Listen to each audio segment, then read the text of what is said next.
Hello বন্ধুরা, এই মুহূর্তে আমি দাঁড়িয়ে আছি বিশ্বের সবচেয়ে বড় দুর্গা প্রতিমার সামনে। এই যে দেখতে পাচ্ছেন। আর কিভাবে আসবেন সব তথ্য আপনাদের জানাবো, শুধু শেষ পর্যন্ত ভিডিওটা দেখতে থাকুন। 75 বছর উপলক্ষে সোদপুরের শহীদ কলোনি 100 ফুটের দুর্গা প্রতিমা এইবার নির্মাণ করেছেন। যদিও প্রতি বছর এই পুজো খুব ধুমধাম করেই করা হয়। এই যে রোডটা, এটা হচ্ছে ডানলপের রোড, ধানকল মোড়। এটা ঠিক পাশেই রয়েছে আরসালান বিরিয়ানির দোকান। আর এদিকে দেখা একবার, এদিকে হচ্ছে সোদপুর ট্রাফিক মোড়, একদম কাছে রয়েছে দাদা বৌদি বিরিয়ানি।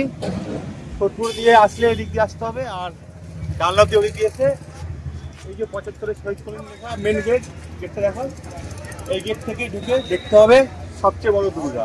চলো ভিতরে যাওয়া যাক। মেন গেট থেকে পুকুরের ধার ধরে আমরা প্রতিমা দর্শন করতে যাচ্ছি।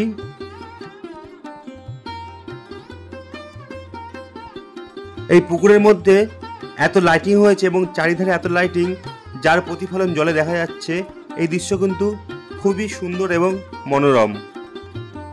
একটা কথা বলে রাখি, ঠাকুর দেখে যখন আপনারা বেরোবেন, সেখানে কিন্তু একটা খুব সুন্দর ছোট করে মেলা দেখতে পারবেন, যেটা বাচ্চাদের জন্য খুবই মজাদার এবং আনন্দের।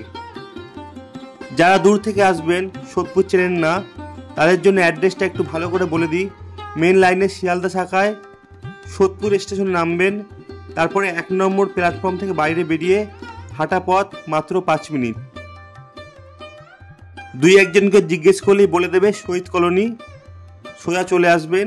দেখুন একবার প্রতিমাটা কত বড়, নিজের চোখে না দেখলে বিশ্বাসই করা যায় না। এছাড়াও আপনারা মধ্যমগ্রাম থেকে সোদপুর ট্রাফিক মোড়ে আসবেন। হাওড়া থেকে আসলে সোদপুরের আগের স্টপেজ ধানকলে নামতে পারেন। এছাড়া যারা মেট্রো করে আসবেন, আপনারা বরানগর মেট্রো স্টেশনে নামবেন।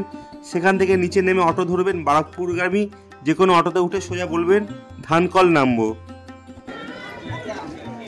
দেখতেই পাচ্ছ আজকে দ্বিতীয়া, ভিড় কম না, এখনো কাজ চলছে। এই মণ্ডপ ঘেঁষেই বাদিকে রয়েছে প্রায় 6 তলা বিল্ডিং ফ্ল্যাট হচ্ছে, দেখতে পাচ্ছেন।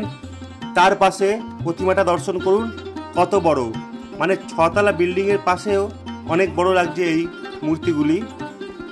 হবেই না কেন, 100 ফুটের মূর্তি।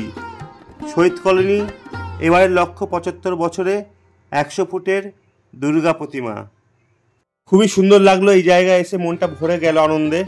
আর এখানকার ঠাকুরের সঙ্গে কিন্তু লাইটিংয়ের কাজও দুর্দান্ত। থেকে লাইটের কালার কিন্তু চেঞ্জ হবে, একটু লক্ষ্য রাখলে দেখতে পারবেন। আর দেবদেবীর সঙ্গে ঠিক নিচের দিকে দেখতেই পাচ্ছেন বাহনেরাও রয়েছে। যাই হোক, আপনারা এবার দুর্গাপূজায় খুব আনন্দ করবেন এবং সঙ্গে ঘুরে যাবেন সোদপুরের শহীদ কলোনির সবথেকে বড় দুর্গা প্রতিমা। একটা কথা না বললেই নয়, যদি রানাঘাটের পুজো করার পারমিশন পেত, তবে কিন্তু রানাঘাটের দুর্গা প্রতিমা প্রথম হতো এবং সোদপুরের প্রতিমা কিন্তু দ্বিতীয় হতো সব থেকে বড় প্রতিমা হিসাবে। আকাশে কেউ হয়তো ভিডিও শ্যুট করছে, ড্রোন ক্যামেরা দেখতে পাচ্ছেন, অথবা সিকিউরিটি জন্য হয়তো ড্রোন ক্যামেরা উঠতে পারে, সঠিক তথ্য জানা নেই। তবে আশা করা যায় এখানে কিন্তু প্রচণ্ড ভিড় হবে। প্রতি বছরই প্রচণ্ড ভিড় হয়, আমরা আসি, আমাদের বাড়ির কাছেই কিন্তু এই পুজো।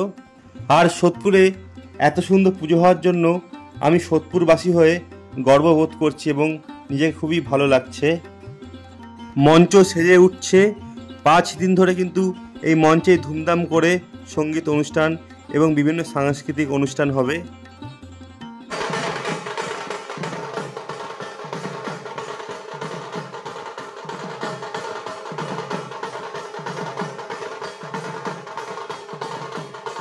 আমরা এখন মূল মন্দিরের ভিতরে প্রবেশ করছি।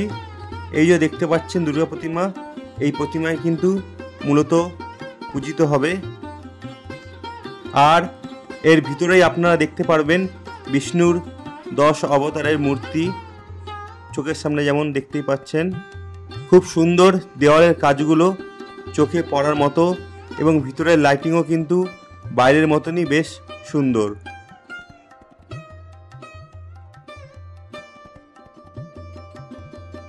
আর মণ্ডপের মাঝখানে শিল্পীর এক নতুন ভাবনায় দুর্গা প্রতিমা দেখতেই পাচ্ছেন। এই দুর্গা প্রতিমা কিন্তু লাইটিংয়ের সঙ্গে রাউন্ড হয়ে ঘুরবে, যখন চালু হবে তখন কিন্তু খুব ভালো লাগবে। তাই দেরি না করে আপনারা চলে আসুন। দ্বিতীয়া থেকেই কিন্তু প্রচণ্ড ভিড় হতে শুরু করেছে।